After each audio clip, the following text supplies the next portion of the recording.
ከሺህ ዓመታት በፊት ከተራራው ጫፍ ላይ የወረደው ያ አስደንጋጭ ብርሃን ዛሬ ደግሞ በየደጃፋችን በሚበራው ችቦና በሚያስተጋባው የጅራፍ ድምፅ ተከበናል። 9 ደቀ መዛሙርቱን እግርጌ ጥሎ 3ቱን ብቻ ይዞ ወደ ተራራው ጫፍ የወጣበት ድንቅ ምስጢር፣ ከሞት የተነሳው ሙሴና በእሳት ሰረገላ የተሰወረው ኤልያስ ከሰማይ የወረዱበት ያ ታላቅ ዕለት ደብረ ታቦር፣ በታሪክና በሃይማኖት ከፍ ብሎ የሚታይ ቅዱስ ተራራ፣ ጌታችን ኢየሱስ ክርስቶስ ብርሃነ መለኮቱን የገለጠበት የአምላክነቱን ክብር ለዓለም ያሳየበት ቦታ። ታዲያ ይሄ ሁሉ ክብር ለምን በሚስጥር ተከናወነ? ለምንስ ጴጥሮስ፣ ያዕቆብና ዮሐንስ ብቻ ተመረጡ? እንኳን ለደብረ ታቦር በዓል በሰላም አደረሳችሁ አደረሰን። ይህን ብዙ ሚስጥር ያለውን የደብረ ታቦርን በዓል ዛሬ ከባህር ዳር ሀገረ ስብከት የደብረ ሰላም በዓለ እግዚአብሔር የመጽሐፍተ ሐዲሳትና የፍትሐ ነገሥት ትርጓሜ ምስክር መምህር ከሆኑ መጋቢ ሐዲስ ፍሬ ሕይወት በቀለ ጋር ልናሳልፍ ወደድን። እስከ ቪዲዮ መጨረሻ ድረስ አብራችሁን ቆዩ። ደብረ ታቦር በልጆች ሆያ ሆዬ ጭፈራ የሚደምቅ የጅራፍ ድምፅ እንደ መብረቅ የሚሰማበት፣ በማለዳ የእናቶች ትኩስ ሙልሙል ዳቦ በየጓዳው የሚያውድበት፣ ልጆቻቸውን የሚመርቁበት፣ አምላካችንን የሚያመሰግኑበት ድንቅ በዓል። ለመሆኑ ቡሄ ምንድን ነው? ሙልሙል ዳቦስ የበዓሉ አንድ ክፍል እንዴት ሆነ? ቡሄ ማለት ብሆ ወይም ብርሃን መገለጥ ማለት ሲሆን የጌታችንን ብርሃነ መለኮት መገለጥ የሚያስረዳ ነው። እናቶች የሚጋግሩት ሙልሙል ዳቦ ደግሞ እረኞች በደብረ ታቦር ተራራ የጌታን ብርሃን አይተው በተደነቁ ጊዜ መምሸቱን ሳያውቁ በመዘግየታቸው እናቶቻቸው የጋግሩላቸውና የላኩላቸውን የምግብ ትውፊት ማስታወሻ ነው ሲሉ አባቶቻችን ይናገራሉ።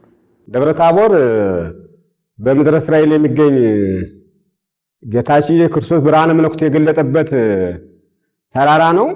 እሱ ደግሞ ከጌታችን ከኢየሱስ ክርስቶስ 9 አበይት በዓላቶች በተራ ቁጥር 3ኛን ይዞ ይገኛል እና እርሱ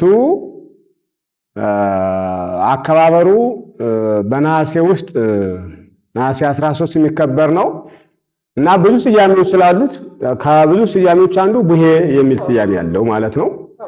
ቡሄ ምንድነው ካልነ የደብረ ታቦር መጠሪያ አንዱ ነው። በገጠሩ ማህበረሰብ በኩል ወይም በምናም በኩል ቡሄ የሚል ቅጽል ተሰጥቶት እንሰማዋለን ማለት እና ቡሄ ትርጉሙ ብርሃን የሚል ትርጉም ይኖረዋል። ወይም ደግሞ በሀገራችን ቡሃራስ ቡሄ ቡሃ የሚል ቅጽል የሚሰጣቸው ለሰዎችም አንዳንድ አልፎ አልፎ ደግሞ ለተራራዎችም ሊሰጠው ይችላል።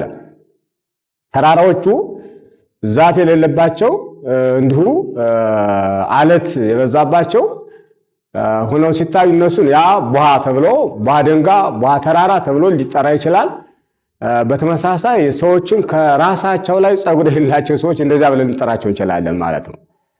ከራሳቸው ላይ ጸጉር የሌላቸው ቡሃ ራስ ነው ብለን መላጣ የሆኑት ማለት በቀላሉ እና ቡሄ መጣ ይመላጣ ያርጉለት ጸጉር ያወጣ ብለው ሲሉ ጸጉር የሌለው ሰው የሚሰጥ መሆኑን የሚያሳይ ነው ማለት ነው። እና ይህ ከደብረ ታቦር ጋር ምን ያገናኘው የሚለው ነገር ብናይ የተሻለ ይሆናል ማለት ነው። እና ይህ ከራሱ ላይ ጸጉር የሌለው ሰው ራሱ በረሃ ነውና በረሃ ማለት ብርሃን ያለው እንደማለት ነው። ስለዚህ ደብረ ታቦር ብርሃነ መለኮት የተገለጠበት ስለሆነ አንደኛ ተራራ ነው ደብረ ታቦር፣ ሁለተኛ የሰውም ራሱ ከፍ ያለ ቦታ ነው። ከአካላችን ከፍ ያለው ራስ ነው፣ በላይ ነው ያለ ከፍታን ያሳያል። እንደ ተራራ ብርሃነ መለኮት ደብረ ታቦር ነው የተገለጠ። ይሄ ቡሃ ራስም እንደዚሁ ጸጉር የሌለበት ነውና ይበራል። አንዳንዴ እኮ ከፀሐይ ጋር ነው መላጣ ሰዎች እኮ ራሳቸው ያበራል እኮ እና ደብረ ታቦር ብርሃነ መለኮቱ የበራበት ነውና ከዚህ ከቡሄ ከቡሃ ራስም የተወሰደ ያለ ይመስላል። አንዱ እሱ ነው። ሌላው ቡሄ ስናስብ ክረምቱም እየቀነሰ ሄዶ ብርሃን የሚታይበትም ጊዜ ነው። ከነሐሴ 13 በኋላ ክረምት እየቀነሰ ይሄዳል። ይህም በንግግር ደብረ ታቦር ከኋላ የለም ክረምት ምነው የሌለ ወር ከሳምንት ብሎ አሁን ሰዎች ግጥም ሲገጥሙ ሰማቸዋል እና ማለት ፀሐዩ የሚሰማበት የሚታይበት ብርሃኑ የሚገለጥበት ክረምቱ የሚቀልበትም ስለሆነ እንዲሁ ክረምት በጨለማ ይመሰላል። ከባድም ነው ደመናው፣ ነፋሱ፣ ውችንፍሩ፣ ዝናቡ ያከብደዋል። ከደብረ ታቦር በኋላ ግን እንዲሁ ፀሐዩ እየገለጠ ደመናውም እየቀነሰ ዝናቡም እየቀነሰ ስለሚሄድ ቡሄ የሚልም እና በዚህም አባቶች የሰየሙት ይመስላል። ይሄ በአበባል ነው፣ በአበባልና በባህል ነው የሚሰየመው። ከመጽሐፍ ቅዱስ አንጻር ግን ያው ደብረ ታቦር ብለን ነው የምናከብረው። ደብረ ታቦር ጌታችን ብርሃነ መለኮቱ የገለጠበት ስለሆነ ደብረ ታቦር ብርሃነ መለኮቱ የገለጠበት ነው። እንደ አካባቢያችን እንዳየን ኖረቱ ደግሞ ዝናቡ እየቀነሰ ደመናው እየቀነሰ ብርሃኑ የፀሐይ ብርሃንን እንዲሁ እየጀመረ ለመታየት የሚሄድበት ጊዜ ስለሆነ ያን የሰየሙት ተብሎ ሊወሰድ ይችላል ማለት ነው። ከዚህ ጋር ተያይዞ ሙልሙል የሚለው እንግዲህ ሙልሙል ያው የሚበላ እናቶች የሚያዘጋጁት የምግብ አይነት ነውና ምግብ ብዙ አይነት ነው። ከዚህ መካከል ሙልሙል የደብረ ታቦር እናቶች በምድጃም እና ደግሞ ረጀት በተባለ ከሸክላ በተሰራ የሚያዘጋጁት የዳቦ አይነት ሙልሙል ብለው ሰይመውት እናገኘዋለን። ከባሉ ጋር ምን ያገናኘዋል? ይህ ምናልባት እንግዲህ በደብረ ታቦር ዕለት ብርሃነ መለኮት በተገለጠበት ቦታ ላይ ረዝም ሰዓት ብርሃኑ ስለቆየ እረኞቹ በተራራው አካባቢ በጎችን እንስሳትን አሰማርተው ሲያበሉት የነበሩት መምሸጡ ጠፍቶባቸው ነበር ይላል። ብርሃኑ ስላለ ብርሃን ዘባማና እውነተኛ ብርሃን አለ የሚል ክርስቶስ እዚያ ላይ ብርሃነ መለኮት ስለተገለጠ ፀሐይ ሳይመሽ ወይ ደግሞ ጨለማው ዘግይቶ ወላጆቻቸው ደግሞ ልጆች ሲዘገዩባቸው ምግብ እየያዙ ሄደው እንደነበረ ያን እያዘጋጁ እንደሆኑ አበው ይናገራሉ። እና ያሁንም በገጠሩም በከተማውም አብስቶ በእኛ ልጅነት ገጠር ላይ ሰፊ የሆነ ወደ እረኞች ያደላ ነበር። እኛ እንስሳትን ስናሰማራ ከጧት ጀምረን እና እንዳቡ ይዘን ነው ወደ እረኛነት ስራ ስንሰራ ወላጆች በ6 ሰዓትም ጾም ነውና ይዘውኝ ይመጣሉ። ያን አዘጋጅተው እንስሳቱን የምንጠብቅበት ቦታ ያን ያመጣልና ወላጆች እረኞች የብርሃኑን ሁኔታ አይተው ፀሐይ ስለዘገየባቸው ደግሞ ስላልመሸ ሲዘገዩ ወላጆች ደግሞ ያን ይዘው ሄደው ነበር የሚል ያው ትርክትና ታሪክ ስላለ ያንን ያሳይብናል ማለት ነው። ሆያ ሆዬ የኛማ ጌታ የዓለም ፈጣሪ የሰላም አምላክ ትሁት መሐሪ በደብረ ታቦር የተገለጠው ፊቱ እንደ ፀሐይ በርቶ የታየው የልጆች ዝማሬና ጨዋታ ውስጥ ያለው ውበት ልዩ ነው። ደከመኝ ሰለቸኝ የማይሉት ድንቅ ምስጋና፣ የማይታክቱት ግሩም ዝማሬ፣ ልብን የሚያሞቀው ይህ ዝማሬ ታሪካዊ መነሻው የት ነው? ከጌታችን የብርሃን መገለጥ ጋርስ እንዴት ተያያዘ? ሆያ ሆዬ የሚለው እንግዲህ ስለ ሆያ ሆዬ የምታውቁ ግጥም ካለስ ንገሪኝ። ሆያ ሆዬ እዚያ ማዶ ጭስ ይጨሳል፣ አጋፋሪ ይደግሳል። የእኛማ ጌታ የዓለም ፈጣሪ የሰላም አምላክ ትሁት መሐሪ። ጥሩ ነው፣ በጣም ጥሩ ነው። ይሄ የሚያሳየው አሁንም ከዛው ጋር ተገናኘን ማለት ነው። እዛ ማዶ ጭስ ይጨሳል፣ አጋፋሪ ይደግሳል እና ይህ የሕፃናቶቹ ደብረ ታቦር ላይ የወጡት ደቀ መዛሙርቱ 3 ናቸው። ከሐዋርያት መካከል ጴጥሮስ፣ ያዕቆብ፣ ዮሐንስ ከነቢያት ሙሴና ኤልያስ መጥተዋል። አሁንም 12 ደቀ መዛሙርቶች አሉ በጌታ ከ12ቱ 3 ናቸው እዚያ የወጡ። ስንቱ ቀርተዋል ማለት ነው? 9 አልወጡም ማለት ነው። ከ9 ይሁዳ ሲቀነስ ደግሞ 8ቱ ቀርተዋል ማለት ነው። እና እዚያ ማዶ የሚለው እታች ላሉት ለ8 ለይሁዳ ሲቀር ለ8 ተገልጾላቸዋል። ያ ደብረ ታቦር ላይ የታየው ብርሃን ደመናም ወመጽአ ደመና ብሩህ ደመና መጥቷል። በጌታችን ዙሪያ ላይ የባህሪ ክብሩ ሲገለጥ ደመናም መጥቶ ከቧቸው ነበርና ያ በደብረ ታቦር ላይ የተገለጠው ብርሃን ከተራራው ስር ላሉት ከተራራው ላልወጡት ማለት ነው 3ቱ ወጥተዋል። 8ቱ ከይሁዳ ጋር 9ኙ ሳይወጡ ቀርተው ነበረ። ያ ለነሱ ታይቷል። እና ያን ምስጢሩ ታች ላይ ተገልጦ ስለነበር ያን እያስታወሱ ያን እያዩ ታች ያሉት መዘመራቸውን የሚያስታውስ ይሆናል ማለት። ታች ያሉት ላይ ያለው ብርሃን ሲገለጥ ደመናውም ብሩህ ደመና የተለየ ደመና በጌታችን ፊት ናጠገብ ሲከብ ደቀ መዛሙርቱ ታች ያሉት ላይ ያሉትን በጋራ ምስጢሩ ተገልጦላቸው ስለነበረ ያን እያዩ ነው የሚዘምሩትና የዓለም ፈጣሪ ክርስቶስ ፈጣሪያቸውን በብርሃን ተከቡና የባህሪ ክብሩን ገልጦ ሳይሆን ያንን ያስታወሱ ታች ያሉትን ምስጢሩ የተገለጸላቸው የሚያስታውስ ዝማሬ ነው። ስለዚህ ህፃናቱ ታች ላሉት ለሐዋርያቱ ምሳሌ ናቸው። ላይ የወጡት ሌሎች ናቸው። ታች ያሉት ደግሞ ዝማሬ ዘመን የህፃናት ምሳሌ ተብሎ ሊወሰድ ይችላል። በማለዳ የሚሰሙ መብረቅን የሚያስንቁ የጅራፍ ድምጾች የሰፈሩን አየር ሰብረው የሚያስተጋቡት እነዚህ ድምጾች ዝም ብለው ባህላዊ ጨዋታ ብቻ አይደሉም። ታዲያ የዚህ የጅራፍ ድምጽ ምስጢር ምንድን ነው? ከበዓሉ መንፈሳዊነትና ከታቦሩ ብርሃን ጋር እንዴት ይያያዛል? አብ በደብረ ታቦር ተራራ የምወደው ልጄ ይህ ነው እርሱን ስሙት ሲል የተሰማውን የታላቁን አምላክ ድምጽ የሚያስታውስ መሆኑን ያስረዳሉ። በዓሉ ሲደርስ የሚሰማው ይህ ታላቅ የጅራፍ ድምጽ ጥልቅ መንፈሳዊ ምስጢርን ያዘለ እንደሆነ ይነገራል። አዎ ጅራፉ እንግዲህ ጅራፍ ድምጽ አለ፣ ከፍተኛ ድምጽ አለው። ጅራፍ አፈታተሉ ምስጢር አለው። ራሱ ላይ አንድ ነው፣ ላይ አንድ ነው፣ መያዣ አለው። እንደገና ጅራፍ ሲፈተል 3 ሽርብ ነው። ጅራፍ ለመፍተል 3 ገመዶች ያስፈልጋሉ። 3 ሽርቦች ማለት ነው። 3ቱ ሽርቦች አንድ ገመድ ይሆናሉ ወይ ደግሞ አንድ ጅራፍ ይሆናሉ። ከጫፍ ላይ ደግሞ ድምጽ እንዲያሰማ ሆኖ ይዘጋጃል ማለት ነው። መያዣቸው አንድ ነው። 3ቱ ባንድ ይገመዳሉ። እነዛውን ድምጽ ያሰማሉና ደብረ ታቦር ላይ አንድነት ሶስትነት ምስጢረ ሥላሴ ተገልጧል። ምስጢረ ሥላሴ አንድነት ሶስትነት ተገልጧል ማለት ጅራፉ አንድ ነው። ከ3ቱ ገመድ 3ቱ ነው ተሸርቦ አንድ የሚሆነው። መያዣው የአንድነት 3ቱ የሶስትነት መገለጫ ነው። ያ ደግሞ ዝንቱ ተወልደ ዘአፈቅሮ ለትስምጎ የምወደው ልጅ ይሄ ነው ስሙት የሚል ድምጽ ከሰማይ መጥቷል። ወመጻ ቃልም ሰማይ ከሰማይ የሚያስደንቅ ድምጽ መጥቷል የሚለው ሐዋርያትም ያን ሰምተው ደንግጠው ወድቀዋል እኮ ሐዋርያት እዛ ተራራው የወጡት ወመጻ ቃልም ሰማይ ዘይል ዝንቱ ተወልደ ዘአፈቅረ ይሄ የምወደው ልጅ ነው ይህን ስሙት የሚለው ድምጽ ሰምተው ደቀ መዛሙርት ደንግጠው ወድቀው ነበር ማለትና አንድነት ሶስትነት ተገልጧል። ጅራፉ የአንድነት የሶስትነት መገለጫ ነው። መያዣው አንድ ነው። 3ቱ ጅራፍ ነው አንድ ነው የሚፈተለው።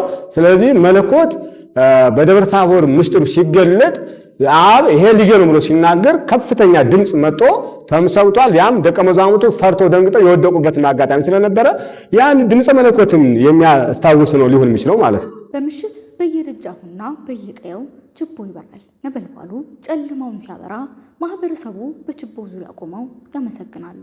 የሌሊቱን ጨለማ የሚበትን የእሳት ነበልባል በየደጃፉና በየቀየው የሚበራው ይህ የችቦ ብርሃን በቡሄ በዓል ላይ ልዩ ግርማ ሞገስን ይሰጣል። ለመሆኑ ይህ የችቦ ብርሃን መቼ ይበራል? በጨለማ ውስጥ የምናበራው የእሳት ነበልባልስ ምስጢሩ ምንድን ነው? በደብረ ታቦር በዓል ችቦ ማብራት ከጌታችን የብርሃን መገለጥ ጋር የተያያዘ ታላቅ መንፈሳዊ ትውፊት እንዳለው አባቶቻችን ይናገራሉ። በእርግጥ ችቦ ብዙ ጊዜ በሀገራችን የሚበራባቸው ዕለታቶች አሉ።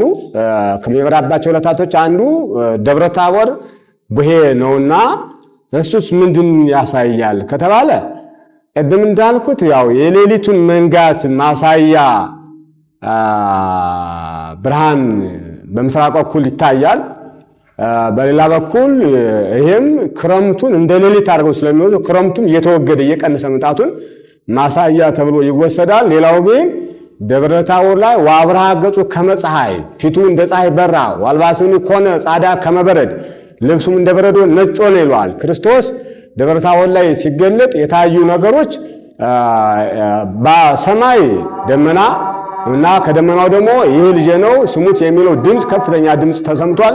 ሁለተኛ የኢየሱስ ክርስቶስም ደብረ ታቦር ላይ ብርሃነ መለኮቱን ገለጠን ብሎ ብርሃነ መለኮቱን ገለጠ እና ብርሃነ መለኮት ገለጠ ስል ደግሞ ያ ብርሃነ መለኮት ቅድም እንዳልነው እረኞቹ መምሸቱን እንኳ እስኪሰወራቸው ድረስ ወይ ደግሞ ምሽት እስኪ ድረስ ብርሃኑ የመምሸትና የቀንን ድንበር እንኳ እስኪያጠፋው ድረስ የታየበት አጋጣሚ ስላለ ስለዚህ ያ ብርሃነ መለኮቱ ሊያሳየው የሚችለው ወደዚህ ስናመጣው ዛሬ ችቦ ተለክቶ የሚወጣው ብርሃን ነውና ችቦም ብርሃን ነው የሚያሳየው።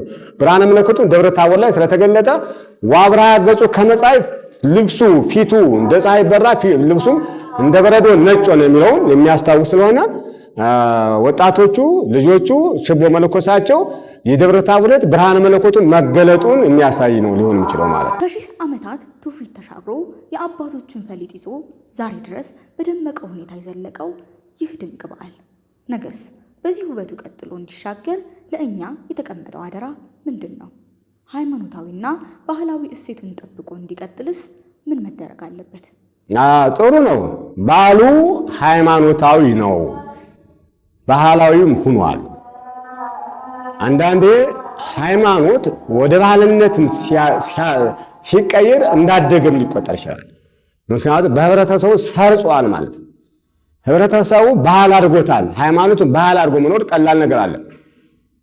ስለዚህ ወደ ጭፈራም አድርጎ ወጣቱ በሰፈር እየዞረ ሆያዊ እያለ ግጥም እየገጠመ ችቦም እየለኮሰ በሰፈር እየዞረ የሚገጥመው ግጥም ወደ ባህልነትም ስላደገ ይሄንን በጥንቃቄ ሳይቀየር ወደ ትውልድ ማስተላለፍም ስለሚጠበቅብን የደብረ ታቦር በዓል አከባበር ለማህበረሰቡ ለክርስቲያኖች የሚሰጣቸው ጥቅም ስላለ ሃይማኖታዊ ጥቅም ባህላዊ ጥቅም ስላለ እሱን ሳይቀየር ከነ ክብሩና ከነ ሙሉ ማንነቱ ለትውልድ መተላለፍ ስላለበት በዚህ ላይ ያው የኔ ያለኝ ምልከታ ምዕመናኑ ደብረ ታቦርን ከሌሎች በዓላቶች በተለየ ሁኔታ የሚያከብሩት የሃይማኖት ወይም ደግሞ የአብነት ደቀ መዛሙርቶች ናቸው። የአብነት ደቀ መዛሙርቶች ናቸው የሚያከብሩት። ሌሎች በዓላቶች እንደምታውቋቸው አከባበራቸው ልዩ ልዩ ነው። የስቅለት በዓል ከትንሣኤ በዓል ይለያል። የሆሳዕና በዓልም እንዲሁ ከስቅለት በዓል ይለያል። የደብረ ታቦር በዓልም ከሌሎች በዓል ይለይና በጾም ወቅት ነው የሚለው። የሚያከብሩት ግን በተለየ ሁኔታ ደቀ መዛሙርት ድግስ ደግሰው ዝክር ዘክረው የሚያከብሩት ነውና ይህን ራሱ ሁላችንም በረከት የምናገኝበት ምስጢር ከእግዚአብሔር የሚሰጥበት ቀን ስለሆነ ለደቀ መዛሙርቱ ብርሃነ መልኩ እንደተገለጠ ደቀ መዛሙርቱ የአብነት ተማሪዎች ምስጢር ይገለጽና ብለው የሚያከብሩት ነውና በአንድ በኩል ደቀ መዛሙርቶች የሚያከብሩት መሆኑን ለአብነት ተማሪዎች የማስተላልፈው መልእክት ይኖረኛል። በሌላ በኩል ደግሞ ምዕመናንም ይሄንን ደቀ መዛሙርት ብቻ የሚሰጥ ሳይሆን ምዕመናን በጠቅላላ ተገኝተው በዓሉን አክብረው ምስጢር እንዲገለጽላቸውና በዓሉን ከነማንነቱ ከነባህሉ አክብረው ለትውልድ ማስተላለፍ እንዳለባቸው ላሳስብ እወዳለሁ። ሁላችንም በረከተ ክርስቶስ ወይ ደግሞ በደብረ ታቦር የተገለጸው ምስጢር ለደቀ መዛሙርቱ እንደተረፈ ለሁላችንም የተሰወረው ምስጢሩን እንዲገለጽልን ለእግዚአብሔር ጸሎት አቀርባለሁ። ምስጢሩ ለሁላችን እንዲገለጽልን እመኛለሁ። እግዚአብሔር ይስጥልን። ይህ ታላቅ በዓል ሃይማኖታዊ ምስጢሩን ታሪካዊ እሴቱንና ውብ ትውፊቱን ሳይለቅ ለቀጣዩ ትውልድ ለማስተላለፍ የሁላችንም አደራና ኃላፊነት ነው። ውድ የንስር አምባ ስንቅ የዩቲዩብ ቻናል ቤተሰቦቻችን እነሆ ዛሬ የደብረ ታቦርን በዓል በማስመልከት ከአባታችን ከመጋቢ ሃይማኖት ፍሬሕይወት በቀለ ጋር እንደዚህ አሳለፍን። የደብረ ታቦር በዓል አከባበርና የቡሄን በዓል መንፈሳዊ ምስጢር አብረን ተመለከትን። በተማርነው ትምህርት 30፣ 60፣ 100 ያማረ ፍሬ እንድናፈራ ልዑል እግዚአብሔር ይፍቀድልን። አምላካችን በብርሃነ መለኮቱ ሁላችንንም ይጎብኘን። ለቻናላችን አዲስ ከሆናችሁ ሰብስክራይብ በማድረግ ቤተሰብ ሁኑ። ቪዲዮውን ላይክ ማድረግ እንዳትረሱ። በድጋሚ መልካም በዓል።